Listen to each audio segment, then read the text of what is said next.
Today, you are going to hear about the packing method that everyone needs and no one is talking about. There are so many different packing methods there on the internet, like the 3-3-3 packing method, the 5-4-3-2-1 packing method, Jenga method. There are so many. And those packing methods can definitely be useful depending on what you're trying to pack, what kind of trip you're going on. But for other trips, I think sometimes we tend to overcomplicate and overthink things.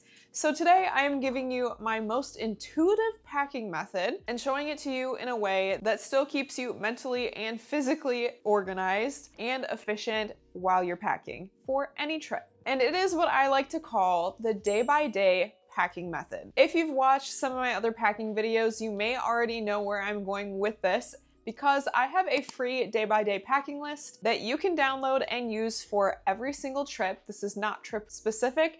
It is absolutely free. So I will link it for you to download for all of your trips to come in the future to use in the description, as well as in this QR code. Again, it is free and you can download it and print it as many times as you want once you tell me to send it to you, which you can do by clicking that link or going to that QR code. We're gonna go through the day-by-day packing list and packing method step by step so you know exactly how I pack for every trip and how I stay like mentally organized, mentally sane, and stress-free while I'm packing. Really quickly before we get into it, I have a huge announcement, and that is that we are almost at 10,000 subscribers, which is so exciting. Thank you so much for being here. Once we hit 10,000, I am doing a huge travel giveaway. We're talking about brand new nice luggage. We're talking all of my favorite travel essentials that I take on every trip and more. So definitely make sure you're subscribed with your post notifications on so that you don't miss that giveaway once we hit 10,000 subscribers. Now let's explain that day-by-day packing method. All right, so here is what the day-by-day packing list looks like. When you download it, it will look just like this. There's a color version. You can do black and white, whatever you want. I'm also going to have my trip itinerary. This is an old trip itinerary from Glacier National Park. If you want to watch those videos, they're on my channel. But I'm gonna have that close by as well. Even if you don't have like a super detailed type A itinerary like I do, just a general idea of what you're gonna do on the trip will suffice. But first, I'm gonna just go through and give a brief overview of the day-by-day packing list when you're filling it out. So the first part, we have your total days and total nights. Those are separate because they can be different. You can be there 7 nights, 8 days, or 8 days, 7 nights, etc. So that's important to note.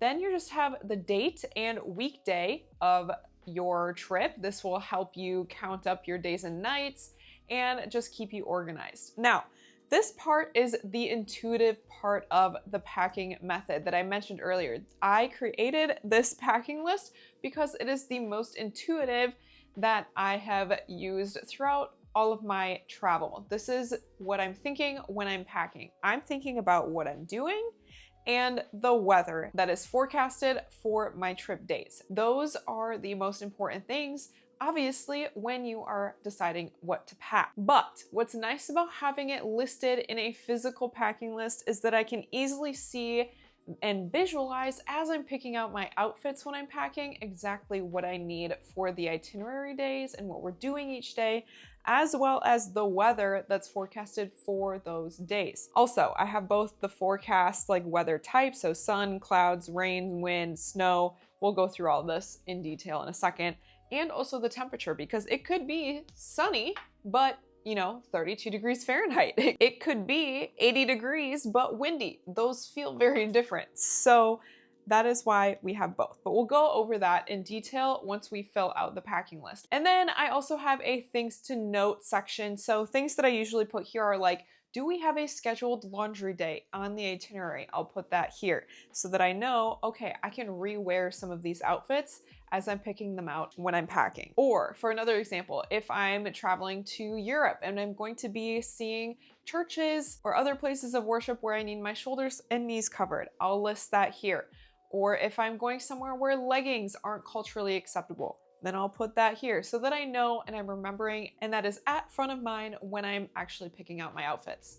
So let's grab that itinerary now and start filling out this packing list so you can really see in detail how the day-by-day packing method works. So again, this is a very old packing list. So I have like flight information on here and confirmation numbers that are all expired. So I don't really care if you see them, right? But I wanted to give you a real life example with a real past trip itinerary of me using this day-by-day packing list. For starters, let's fill out the dates and days quick. This should be really fast. Literally takes me maybe 10 minutes to fill out this whole packing list, but this part's really fast. So we're just gonna put the date. 8/19 is that first day, and we go all the way to, let's see, August 26th is our departure day. So we'll do 8/19, 8/20, 8/21, 8/22, 8/23, 8/24, 8/25, and 8/26. Next, I am going to go through and put the weekdays of the trip as well. August 19th was a Tuesday. So I'll put Tuesday, Wednesday, Thursday, Friday, Saturday, Sunday, Monday, Tuesday. We had an entire full week for this trip. This will also help visualize once we check the weather. We can just check the weekday super easily by having that listed there. So it just helps as we go fill out the packing list to have both the date and the day. Now we're gonna go through the itinerary meat section of the day-by-day packing list. This is a very brief description of the large activities, main activities that you're doing that day of your itinerary. So for example, if you're going to a fancy dinner, you're gonna wanna put that on this section because you know to pack something fancier. Or if you're going to be swimming and will need a swimsuit, you'll need to list that. Or if you're hiking, like we do in much of this itinerary, you're gonna wanna put that you need hiking clothes. That's why we do this section, because it helps visualize exactly what kind of clothes we need for the trip so that we're not packing anything extra, nothing extra. This part of my packing list is my key to not overpacking on any of my trips and being able to pack light, pack carry-on only. So if we look at our first itinerary day, it is a travel day. We flew to the Kalispell Glacier National Park area. That was the first trip day, and found our campsite. That was our first trip day. So I am going to add that to the itinerary. We had a travel day because I know that I'm going to want comfortable clothes for this travel day. I don't want to wear any uncomfortable clothes or shorts or anything like that. And I'm gonna want sleeves and layers for the airplane. So that is important. So I'm just gonna put travel day in that itinerary section. Next, the next day we did going to the Sun Road and Hidden Lake Overlook hike. So this was a shorter hike of the trip and a scenic drive. So I know that I need hiking clothes, but not necessarily full on, like gonna be hiking all day clothes. It was a shorter, easier, mild hike. So I'm gonna put that in the itinerary section, scenic drive and hike. Next day we had the Highline Trail to Grinnell Glacier Overlook. We actually ended up doing a different Grinnell Glacier hike from Many Glacier that I have a whole video about, but this was just for the itinerary, and for the sake of this video, I'll just use this hike example. This one that I had originally had us doing was a 15.2 mile hike with over 3,400 feet of elevation gain. Huge day hike. It's gonna take the full day. The one we did also took a whole day. It ended up being like 11.6 miles or something like that round trip. So another long hike, but you get the idea. This day, we're gonna need long hike clothes. So I'm putting exactly that, long hike. And I also know I'll want my hiking poles and hiking boots and all of my gear for that trip. And again, of course, this is a hiking trip example. If you have another trip, you're gonna put, you know, not hike, hike, hike for all of these days. But again, I wanted to give you a real life example of it being put into practice, which just so happens to be a hiking trip. Then August 22nd, we had a rest day at Lake McDonald. We did a little beach day at Lake McDonald. So I'm going to put exactly that, beach day, which will remind me that I'm going to need my swimsuit that day and maybe some comfortable casual beach loungewear type clothes. We also rented a canoe and went canoeing, so I'll put that as well. Messed up the O a little bit there, so that I keep that in mind when I'm picking out my outfit there too. Saturday, just go through it really quick. Saturday, we did another long-ish hike. It was about 6 miles, 800 feet of elevation gain.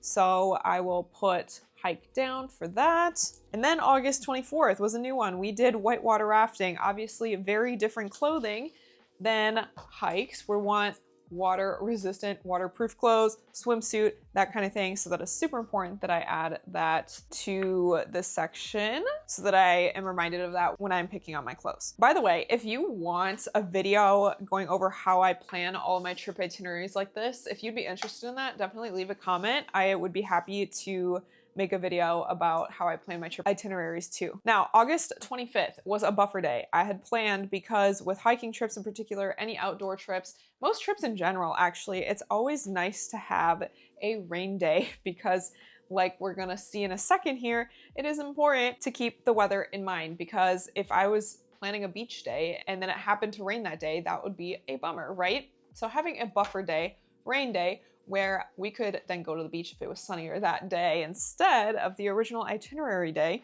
we could do that. We have the freedom to do that in our itinerary. Is this going to be an option for every trip? No, because we have so many days off work or so many days in between flights. But when you have the flexibility, it's nice to do that. So for this buffer day, I just listed a bunch of optional itineraries just in case we got lucky, which we actually did with sun the whole trip. Then we have some buffer time to do some extra fun things. So I just gave us some options.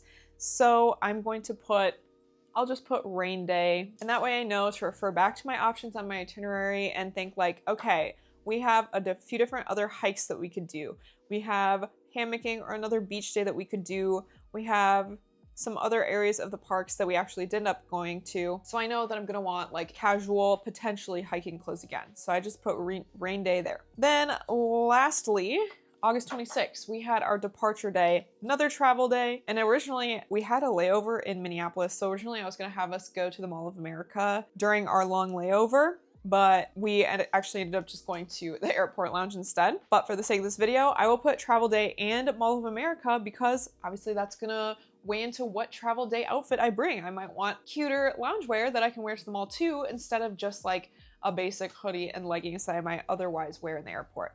So I'll put that down as well. Travel day plus Mall of America. Now that is the big portion of the day-by-day packing list filled out. Now for the weather, because like I've been mentioned a few times in this video, that is super important to keep in mind when you are picking out your clothes and packing for any trip. I do have a video of me packing for this national park trip where I did look at the exact forecast. Obviously, I don't remember off the top of my head what the forecast was for last August. So I'm just gonna look up the current forecast for Glacier National Park and use that for this example. And it's currently April, so obviously take this for a grain of salt because it's not gonna necessarily be snowing in August in Glacier like it is currently forecasted for April. So just take the dates and the forecast for a grain of salt. For the sake of the example, I just looked up the 10-day forecast for Glacier National Park. In April, it is currently forecasted to be snowing the first day and 38 degrees Fahrenheit. I'm from the US, so I use Fahrenheit, but obviously you can do Celsius too if that's what you're used to. The next day is a mix of snow and rain, so I'm going to circle both of those, and a forecasted temperature of 48 degrees Fahrenheit. The next day we have mostly cloudy, so I'm going to circle cloud and sun, and 56 degrees Fahrenheit. Next day it's warming up a little bit, and it's supposed to be partial sunshine, so I'll circle both of those again, and 63 degrees Fahrenheit. Warming up even more throughout the week. We would have had partly sunny and warm as the forecast. So sun is circled and 71 degrees Fahrenheit. Next day is cooler with sun and some clouds. So we'll circle both the sun and clouds again, and 55 degrees Fahrenheit. Next is forecasted clouds. So we'll circle cloudy and again 55 degrees Fahrenheit. And lastly, for our travel day, it is forecasted to rain at 52 degrees Fahrenheit. again, these temperatures are for April.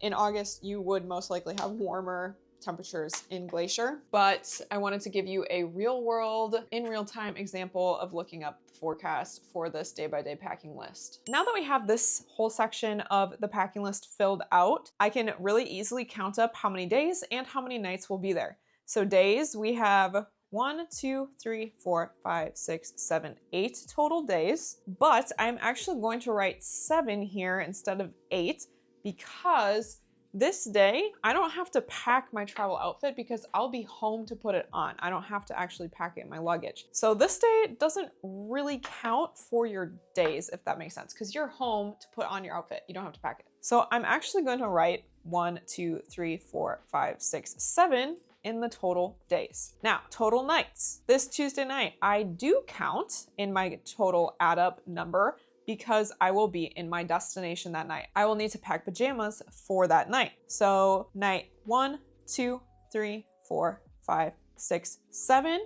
And I don't have to count it for the last day because I'll be home to put on new pajamas and be in my own bed once I get home after the travel day. So I'll also put 7 for total nights. Then these numbers allow me to easily refer back when I'm actually picking out my clothes to get the exact number of pairs of socks that I need, the exact number of pairs of underwear that I need, and pajamas that I need without overpacking anything unnecessarily. Then the final part of this packing list is the things to note section. So for a trip like this, for example, I gave you a few examples of what I'd write here for a variety of trips. For this trip, I would want to pack my hiking poles and hiking boots for sure. So that way I write it down and I don't forget it. Now that the entire packing list is filled out, I can super easily go into my closet and start picking out outfits for every single itinerary day. I can pick out an outfit for the scenic drive and hike that I'll need, and for the long hike, and for the beach day, and the whitewater rafting day. Every day that we have listed on our itinerary, it makes it so easily to just go into my closet, look at this list as I'm standing in my closet, grab the clothes out of my closet, and pack them in my suitcase. And that is the day-by-day packing method. Again, super intuitive. This is not like some brand new scientific discovery of a packing method. It is very intuitive, exactly what most people need and probably already do think when they're packing. It just gives you a physical paper list for packing that intuitive way so that you pack faster, stress-free, and you don't have to go back and think, oh my gosh, okay, wait, how many days am I going? Oh, right, 7. You don't have to go recount. Or what am I doing that day? Oh, right, I can just go refer back to my physical packing list with my itinerary information and know, oh yeah, I need clothes for whitewater rafting and clothes for a beach day, maybe clothes for a fancy dinner, etc. And there you have it. There is the day-by-day packing method that I use and swear by on every single trip. I hope that this makes your intuitive packing desires physically organized, laid out right in front of you, and really efficient on your next trip. Remember, you can download this exact packing list for free in the description. I'll link it at the top of the description, and it's linked in this QR code. So definitely go download that. And other than that, I will see you in the next video. So for now, ciao.